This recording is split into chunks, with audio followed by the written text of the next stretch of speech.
I would like to begin by asking a question to all of you all that how many of you all love admiring a content which has been captured very beautifully? Like, I totally agree with that. So if you do agree with me, let me see all those thumbs up, all those thumbs down, and those hearts coming in.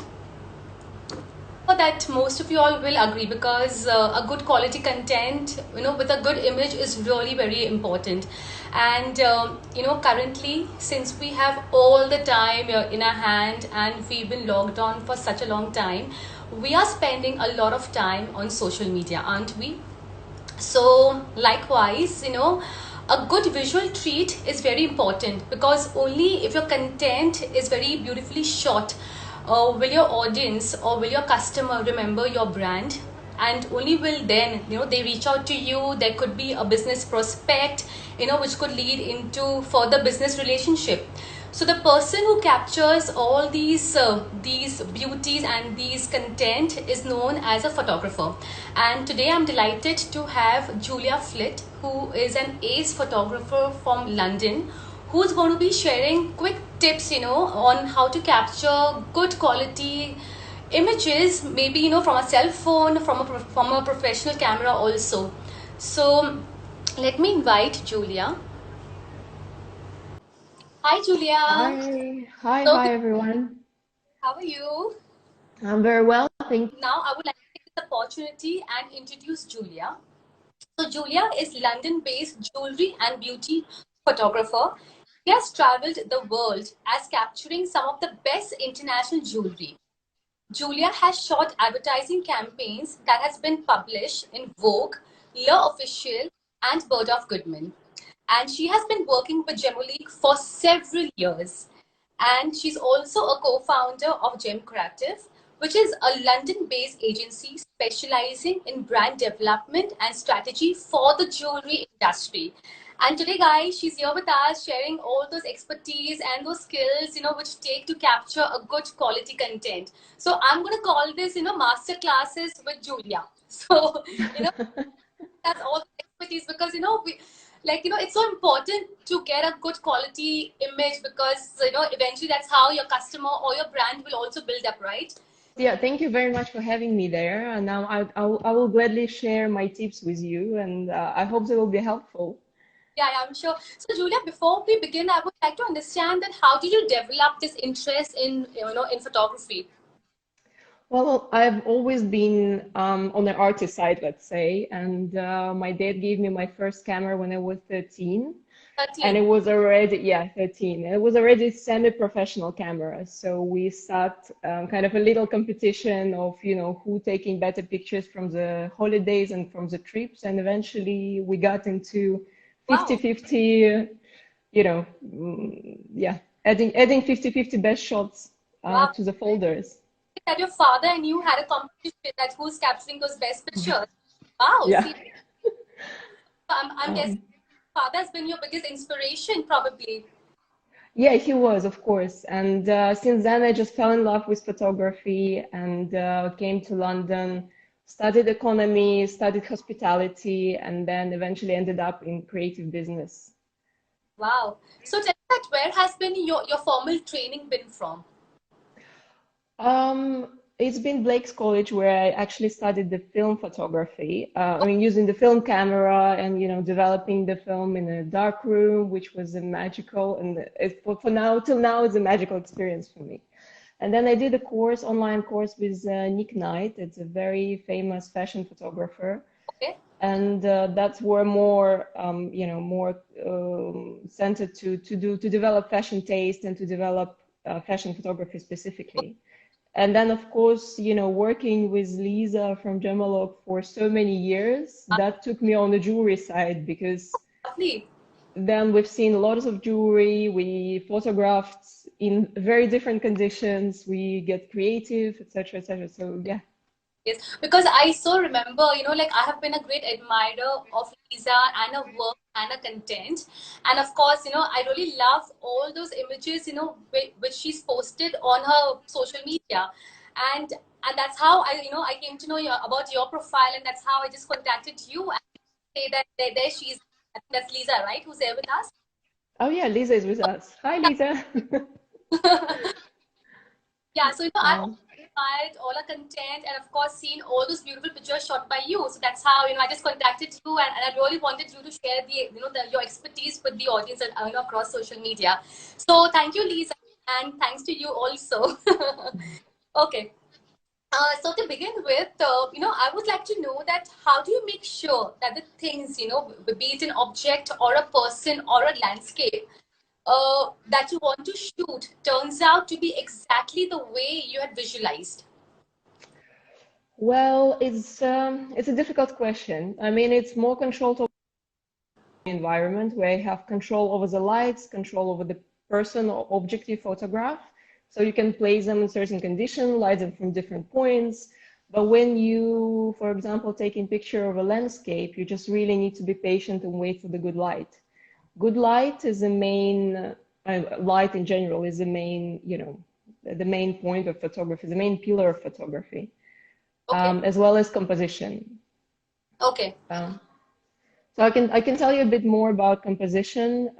Maybe people will find it interesting. Yes, please.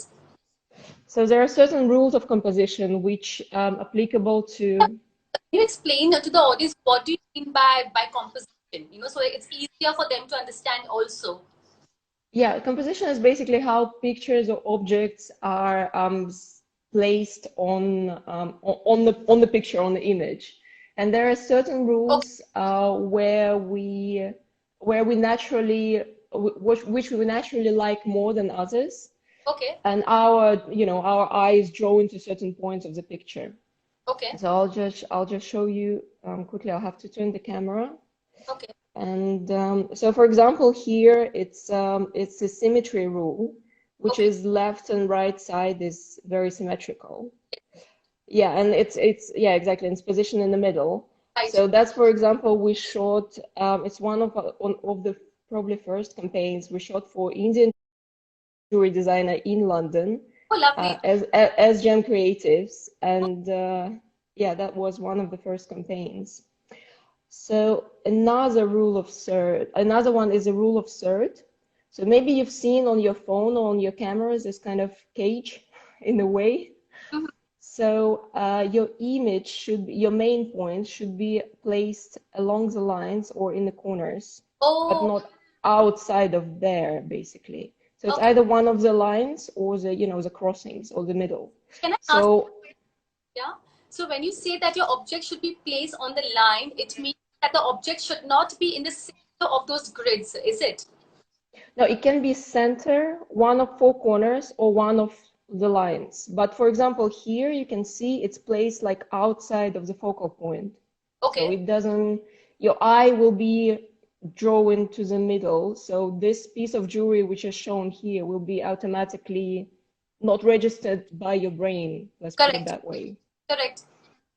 And well, there are many rules, but like another one that I really like is the leading lines, Okay. where you have something pointing at the place where your eyes need to be drawn to. Okay. So here, for example, the hand is pointing to the ring. Right. So, it can be created by light, by many things. Mm-hmm. Okay. So yeah, those are the main ones. Okay. And I mean, Summarize it, the first point when you said about symmetry. So it means that the object has to be like a completely symmetry, left, right, balanced out, top, bottom. It should be in the center. Correct? yeah, Okay. people prefer symmetrical faces. They're considered as more beautiful, symmetrical. We usually use it in architecture and many things. So Oh, we draw naturally to symmetry. So correct. when the image is symmetrical, we naturally draw to it and we perceive it as more beautiful one. Okay. Okay. And getting back to your second example, where you spoke about those grids. So you Yeah, mentioned that the object should be either in the center or on the side or on the edge of the grids, right? That's what you yeah, mentioned. it's basically any of the grids. Okay. Yeah, so your picture can be visually separated in three parts. So, and the image the main point should be located on one of the grids. Okay. Okay. So I think those Here's those my answer. those compositions are really very important to keep in mind, and that also depends as to what are you capturing, whether are you capturing a model shoot or are you capturing like a complete product object, right? Yeah, but mostly those rules are applicable to everything, even in painting. So even when you paint, those rules are still applicable to that. Okay. So can you demonstrate for us about good photography skills? Maybe using your cell phone. Yeah, I mean, I have a small set prepared for you, so I can show you a bit of, Yeah, because how to use it naturally. Yeah. yeah, But yeah, I didn't do it on purpose with any light because I think because, people are trying to capture things on their phones, and I think it's more and more important that we able to do the fast content, especially for Instagram. yeah, But I believe the content still should be good. fair enough. And it's very important to style your jewelry right and to do the sets right and not to overcrowd it. So I'll show you. I Yes. think it will be better example if I just show you. Styling, about lighting, about angle, Yeah. so on and so forth. So I think it will be great if you can demonstrate. Yeah, so this is basically just my window in my living room Okay. with the with this vinyl background which is like marble. Okay, fine. And there are a few, sorry, let me just place the phone in the thing. So there are a few sets. Hold on. Oh, it shows a bit further than supposed to. That's okay. So there are a few setups which I prepared to show. So this is, the coral and the pearl jewelry. That's Mm-hmm. why, hence, the seam of underwater. Mm-hmm. Right. So basically, it's just the light from the window. It gives us enough to shoot on our phone. I don't know if you can see it really well. Um, so yeah, obviously here is just light is coming falling from one side, but Okay. then in order to balance it out, you can use just a simple. Piece of paper. Yeah, sure. So for example, if that's the set, so I'll just place it here. So that's a window. Okay. The light is coming from there, and I'll just place it on the edge, obviously, so it's not in the shot, but it reflects back to the thing. Well, it makes so much of a difference. It really makes us Yeah, so. it does. It does. And the same with diamonds. It's a bit more complicated because obviously you need to have the spark in the diamond, but so hold on, let me just show you quickly. So I'll just fix a piece of paper here, which I should have done with a clip, but it's okay. Improvising. And there is a beautiful diamond ring, and I just made a very simple setup to show. It's a flower and just the box. Mm-hmm. But with diamonds, in order to get that sparkle, you need to use the light, like a torch light. You see it's sparkling now. So one sec. So by torchlight, you mean to say that that a flashlight won't be effective? We should always carry a torchlight. It's just for the sparkle, to be honest. I mean, you can take picture without it, or you can take picture with it. Okay. And can you show us that where are you holding your torch here, and are you also placing the white piece of paper? So the torch light is basically my daughter's mobile phone Wow. with the Wow. light on, but you can have a torch light as well. So you just hold it really close to the camera. Okay. Okay. Very close to the camera, like very like just next to the Yeah, camera. yeah, just literally next to the camera. Okay. And then it, bounce the light back in the camera. But again, it's something you can do on the phone with a proper setup. Of course, you will have an extra light for Of the course. sparkle. Okay. Of course. So in this particular shot, was there any need for you to also place the white reflector paper? I mean, it's entirely up to you if you want it to be more contrasty or less contrasty or lighter. If there is a bit of a sunshine and the light is stronger, maybe Okay. you want these shadows to be there, and maybe that's the style of the shot. Okay. So it depends upon the visual that you have in your mind as to how do you want this particular shot to be. Yeah, yeah, indeed. But you see, like a simple props like flowers and corals. And I mean, I usually try to keep it really simple, not to overcrowd this. Right.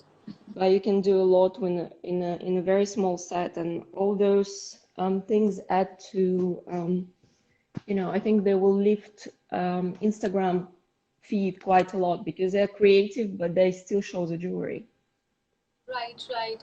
So tell me, these, you showed us about diamonds and few gemstones, but when we are talking about rubies, emeralds, and sapphires, those are brighter stones, and of course, in those gemstones, the color plays a very important role.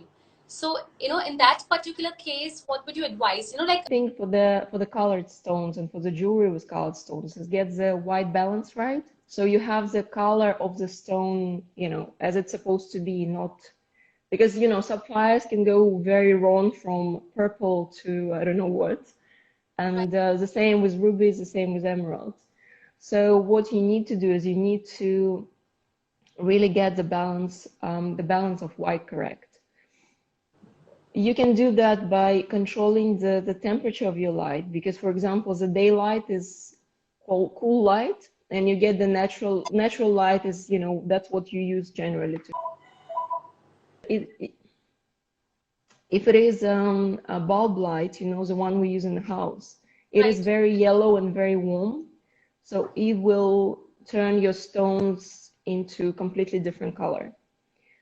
So in order to set up the balance of white, we use the gray cards usually when, professionally photograph. So I don't have it with me, sorry. But it's like a set of like a small palette with different colors. You Okay, place it next to the product, and then you take a picture, and then you can see in post-production in Lightroom, for example, you can set your balance of white according to this card. But the general rule is if you put something light gray or white next to it, and it seems to be yellow or blue, it's obviously off. So then you can correct it even on the phone. okay. So these you spoke to us when it comes to a professional camera or from a cell phone. Like, people like most of the people Both, use cards. Like those both. about people like us don't have those cards because we are not those professional photographers. So for us, how can we maximize, from our cell phone to capture a beautiful gemstone picture?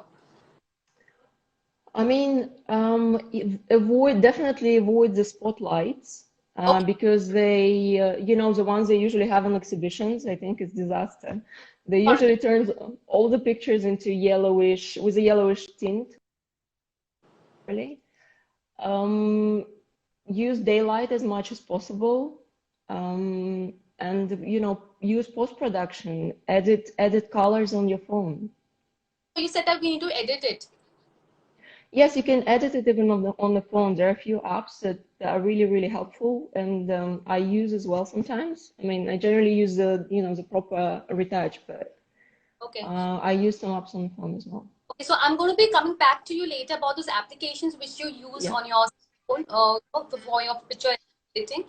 So getting back, is there a particular angle that one must keep in mind while filming any piece of jewelry? I mean, it really depends what kind of jewelry. If it's a big dimensional piece, with beautiful sides, with beautiful, just to take pictures from all sides, from close, from far away, from, front, bottom, all sides, just to show your clients how beautiful the piece is. Experience of, looking at it and touching it. So they need to get the full understanding of the piece from online pictures. And in this case, the more pictures you take from different angles, the better. Okay. So it's always better to like keep capturing. Supposing like if I have to capture this particular ring, so I need to capture it, top up from the side, from the shank. Try and get as much details as possible depending on the product. How much details a particular product does have. Yeah, yeah, exactly. Okay. But Julia, like for me, like when I go for these exhibitions, like you mentioned, it's so difficult to like capture a good quality image. Of course, a lot of things has to be done. Probably in terms of carrying some additional light that you can advise us, or Or is it because it's not possible to take that piece of jewelry out in the open space and capture and then so in that case, what? Yeah, I mean for the phone again, you just have this ring light. It's very cheap, they sell on Amazon and everywhere. It's a Right. very simple light that you connect to your phone and you just use to light the any jewelry because then it gives you this day cool light, Oh, which allows you to get the colors of the gemstones and everything right. okay. Okay. So like a model photography. So can you share some insights on that? In terms of model photography, you really depend on your team you work with. Okay. Tips, we have a team of professionals, and we rely on them in order to bring their creative ideas to the shoot as well. For example, we have wonderful stylist, we have a wonderful makeup artist. We have a videographer. We have very cool art director. Okay. So it's all adds up to get the beautiful shots. It's impossible to do the model shots on your. I mean, very simple ones probably yes, but it's impossible to do without it. Okay. So, can you please show us some of the pictures that you have shot? Show you a few campaigns that we shot. So, for example, that was a campaign shot in Brazil Okay. for amazing Brazilian jewelry designer, and she was inspired by the garden and by the plants. That's very interesting. So we were shooting in botanical garden, Right. um, and we've done a very lookbook for her, which I Right. should have prepared, which I will show you actually. I think I will show it to you. And that is a shot from the same campaign. Okay. Oh wow. I quite like the way the natural light is falling on her face. Yeah, yeah. So we actually just put the piece of leaf at the top, which made this interesting light. Okay. And we were shooting in botanical gardens, so it's ground behind and sunshine. That's a very beautiful shot. So that was shot for a different designer, different campaign. That was shot in the studio. Okay. So, I believe like lots happening out here in this particular shot. Sorry, say again? I'm saying there's lots happening, particular shot. Yes, but that was the whole point of it because the idea of the jewelry, I mean the branding of the jewelry designer was more about rebellious reinvention of the pearls. It's just it's really depend on the branding. Uh, because obviously you can shoot beautiful pictures, Mm-hmm. but when it comes to making sure it sells, you need to target it to the particular audience. So if your audience, young and creative, you can't really show them boring shots of. Absolutely not. Yeah, you will just not sell. And the same with with in other direction. If you have grown up audience with very expensive jewelry, you can't just show them little girls wearing pieces of jewelry. It doesn't make sense. Right, right. So when we create campaigns with Gem Creatives, we really develop. Usually, we develop the branding for them first. So that's where we start. And Perfect. then from that, based on that branding, we create the campaigns, and it's usually targeted to particular client. Okay. So I believe that all boils down to first deciding what your theme is. You need to know what your theme is, the main USP of a campaign. And depending on that, you plan out your entire execution. You plan out your props, you plan out your model, you plan out the kind of makeup that goes and the kind of Yeah, clothes. So a campaign and a brand's image is very important. Based on that, you will plan yeah, everything. yeah. Okay. But also when we plan the campaign, we you know, we plan it like well in advance. It probably takes a bit more than a week to just to plan it without finding a model and, you know, and everything else, just to sending the mood boards to all the creatives and making sure we're all on the same page and making sure the stylists find the right clothes, Okay. because I believe it's very important as well. So it usually, you know, usually takes some time in preparation, and then the shoot itself goes very smoothly when everything is prepared in advance. Yeah, totally. So these you spoke about, about gemstones, you spoke about diamonds, you spoke about, some pearl shots. So what if there are huge artifacts, maybe silver artifacts, which have to be captured? So is there any particular protocol that has to be kept in mind for those objects? Like, I mean that artifacts, or there are some, some jewelry studded objects which are really big, like a box or a clutch. Mm, yeah. I mean, really depends for what. If you're doing it for the e-com shop, for e-commerce, Yes. then you know it's just a simple shot on a white background with lots of details, you know, maybe close up, open if you can open it, just open it, show it from different sides. If it's more of a campaign shot, then you obviously want to place it in some setting that will again resonate with a potential client, you know. If it's a very expensive jewelry box with lots of you know, stones and encrusting on it, then you should place it in a luxury setting to show where it belongs. Right, right. So, you know, it really depends. But for e-com shops, I generally suggest just to shoot it on white background. Just to make sure, you know, it's not the client is not distracted by seeing other objects or by other colors that can clash with the, you know, it's just like a simple thing. Just make sure it's the first thing that pops in your eyes and that you can see is It's that, and then you know, the rest is just very simple. absolutely. So many people have been asking about an identification. I guess that's the most important, most common question I've been seeing. Yeah, I keep seeing that as well. So for the apps, I mean, for on the computer, obviously, I use Lightroom and I use Photoshop. Lightroom and photo. The Okay? Yeah, those two are, I mean, they're main apps. They're very important for any sort of editing. Mhm. And when you shoot on professional camera, you usually shoot in RAW format, Okay, which allows you to edit shots a okay, lot. okay, So that those programs you can edit basically everything. okay, On your phone, there is the app called Snapseed. Hold on, okay. let me show you, I think. Maybe it's easier. Yeah. So it's Snapseed and it's Facetune. So those are the apps.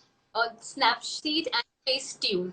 Okay, Yeah, those two on the phone allows you to do a lot of color editing, a lot of um, cropping. You can do, I mean, many things. In Facetune, you can even do this liquifying filter where you can, you know, make yourself thinner or just move something around. right. Uh, so tell me, when it comes to Instagram, what sort of shots you think really are admired? Like, do you think that's a product shot, or you think it's always better to have a face, wearing that particular jewelry? So it's I mean, it really depends on your Instagram, right?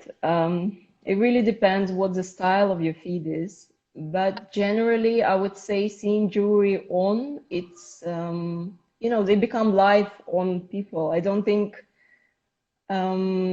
when it's just product shot, it can show as, you know, you always need to see the piece on to be able to understand it because they're all different, they're different size, they're different against your skin.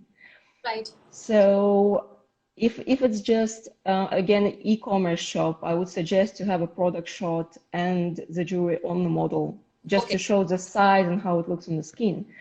If it's more creative Instagram account, then it's great to see models. It's great to see, you know, something happening there.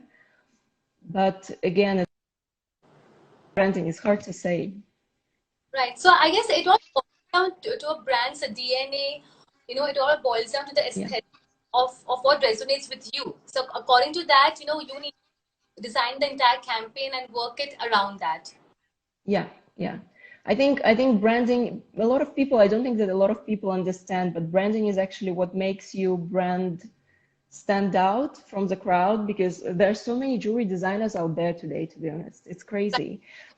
And if you have a good branding, you have a good logo, you have the colors which are consistent or like everywhere, on your website, on your social media, on your print material, then your brand is taken more seriously and people trust your brand more. And if you tell people about your story or about your values or, where your stone's coming from, it's all build trust. Developing the brand is very, very important part of, I think, any jewelry design or brand. Right, right, yeah, yeah, totally. Let me see what questions we have from the audience. Of course, how expensive are these campaigns? Well, I mean, it really depends. You can, yeah, you can. I mean, it really depends what kind of model you want, because the models can be anything from, 200 pounds a day till, I don't know, 6,000 pounds a day. And it really depends on the location and everything. But if you want more information, you can email us on info@gemcreatives.com and you all the information we have. All right. And what camera would you, sorry, what camera set would you suggest for diamond photography? This on a professional camera. On a professional camera. I mean, if you're shooting the product images, ideally you need to shoot on medium format camera because it allows you bigger resolution and more details to be captured. Okay. For normal shoots and for social media shoots, I use Mark IV, Canon 5D Mark IV, sorry, got lost. And of course, macro lens, which will allow you to capture the details. Yeah, I mean, usually the photographers who do the product images professionally, they use medium format camera because, for example, in Mark 5, Canon 5D, the resolution is 40 megapixels. In Okay. medium format cameras, resolution is 100 megapixels. Oh. And in the average camera, semi-professional, the resolution maybe is like 16 megapixels. So there's a massive gaps between the quality of the picture, of the final picture you can get. And it really depends, how, it really depends what the end quality you want to get. If you want a really, really high end, yeah, I would suggest to go with the medium format. Okay. Artistry Diamond wants to know how to capture big diamonds in proper way. When you shoot big diamonds, is probably, I mean, what we do with the jewelries on the phone, big diamonds on the phone. Oh, okay. It's even confusing me more. Um, On, the same question, right? Big diamonds on the phone. on an iPhone. How will you capture a iPhone.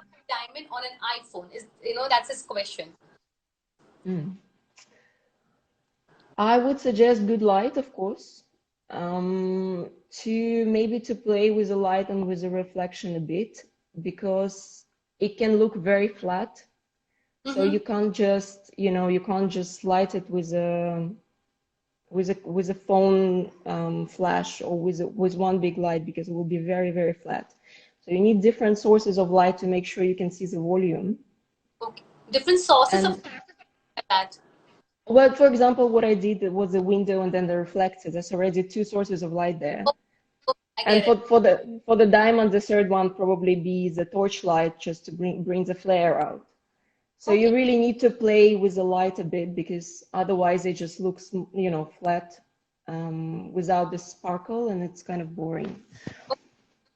And yeah. Also, I had a question. So when you talk about diamonds, do we capture them again on a white background, or diamonds would be on a little gray or a black background? I mean, I would recommend probably, I would say, I would go against black, because I think black generally, I know a lot of people shoot jewelry in a black background, but I don't really think it looks either expensive or good for the stones.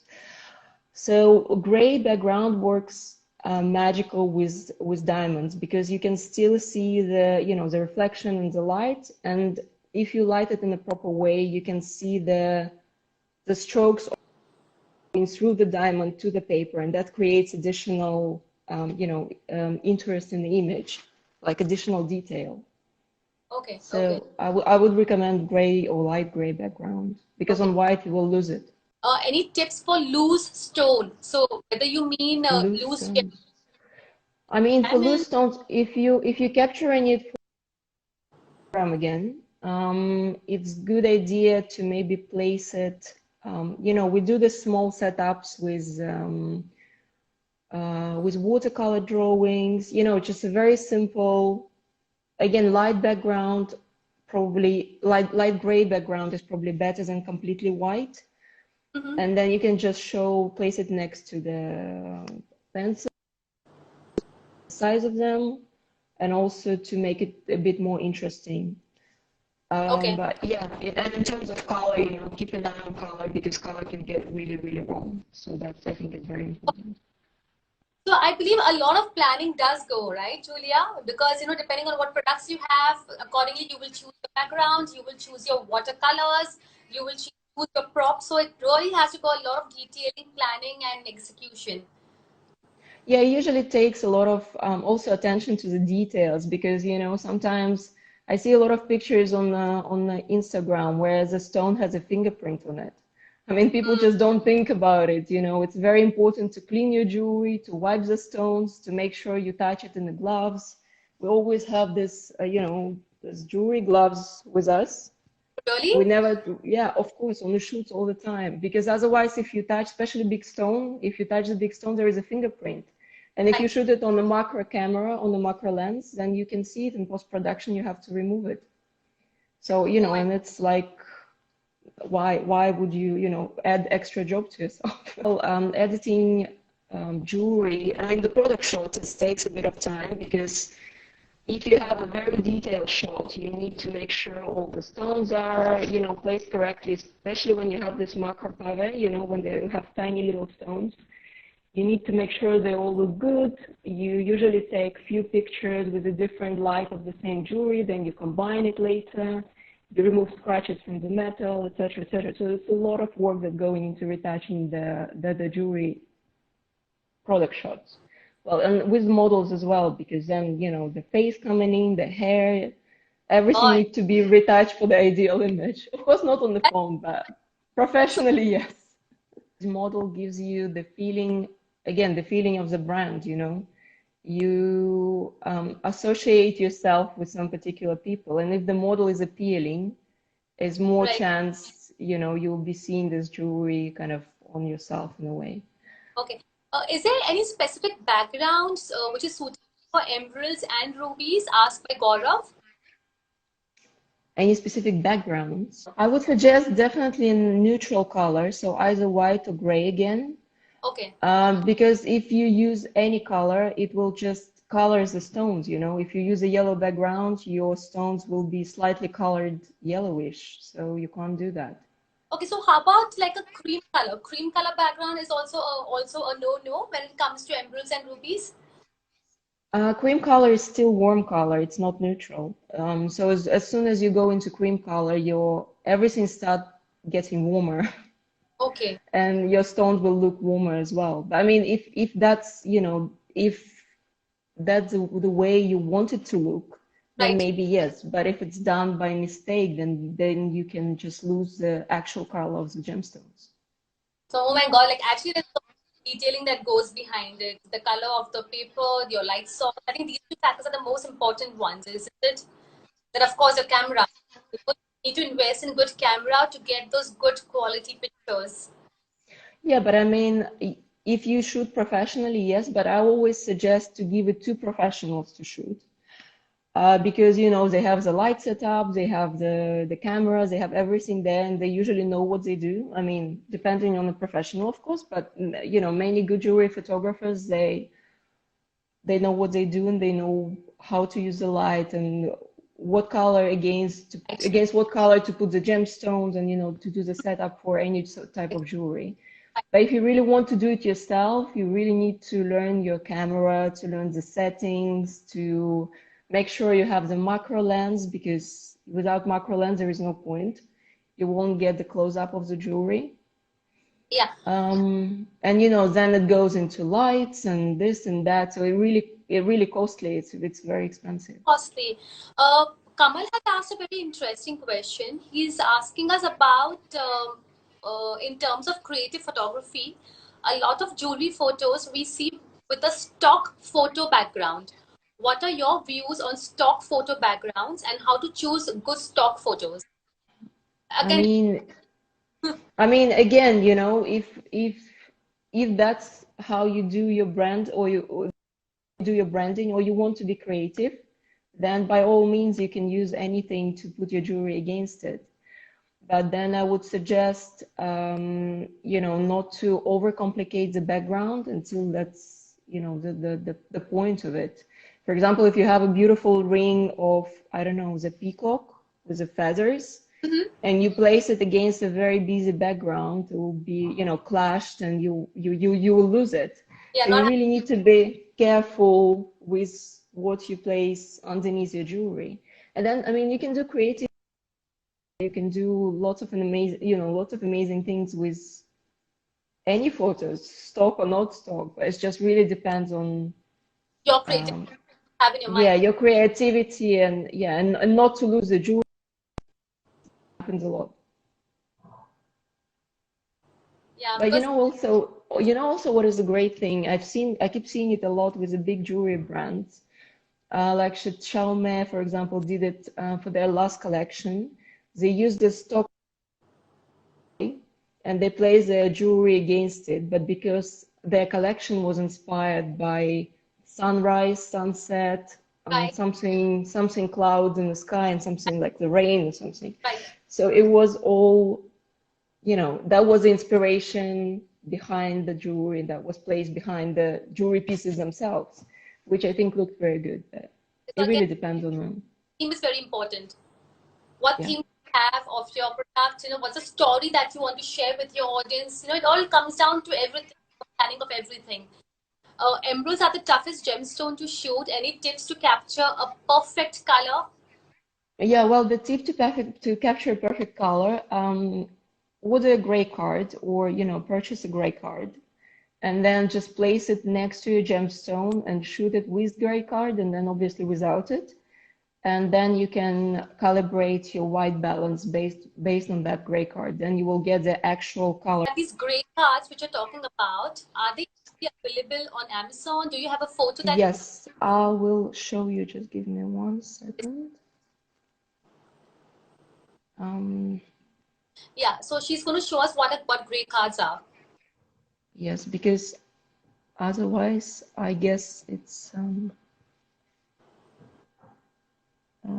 okay. There are plenty of them. So gray card is something like that, basically. That's a simple version of it. So you have dark gray, white, and black color, Okay, or the palette like that, where you have all different colors. okay.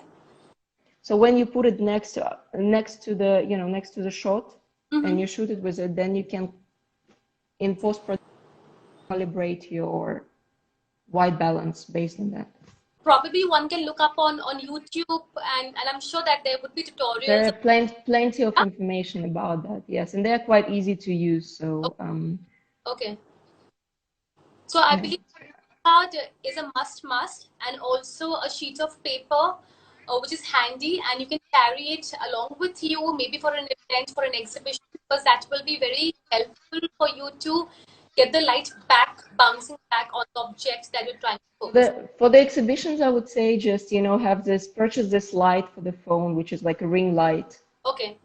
that you just attach to the phone, and that Okay. gives you daylight, like it's a panel of LED lights, the small one. In that case, we don't need white reflector of paper if we have the ring light. With exhibitions, it's hard to, you can't, you don't have much time to set up there. So you go with everything on the go, right? Fair enough. So the easier setup you have, the better. But general rule is to have this ring light to go against the white wall or and just, shoot there. Okay. Okay.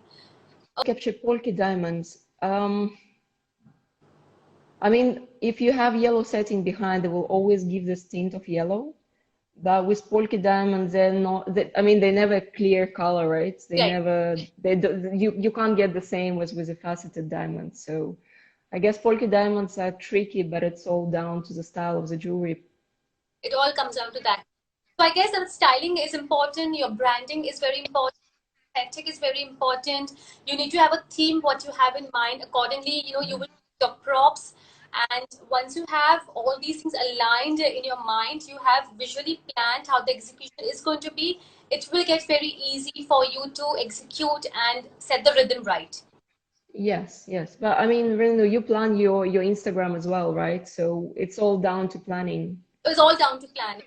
And like you mentioned, keep it simple because that's what I believe in. Just keep it very simple. Let the focus completely be on jewelry because eventually your jewelry has to speak. Yeah, thanks so much for your time. We Thank have you very much for having me there. guys. If in case if you have any more questions and we've missed out on answering, please be free to reach out to Julia or to me, and we'll be there to help you out. Yeah, Yeah, please post us questions on either Gem Creatives or on Renu's, and right. we'll answer them for sure. Yes, yes. Okay. Thank you, Julia. Have a great day. Thank Bye. you very much. You too. Bye bye.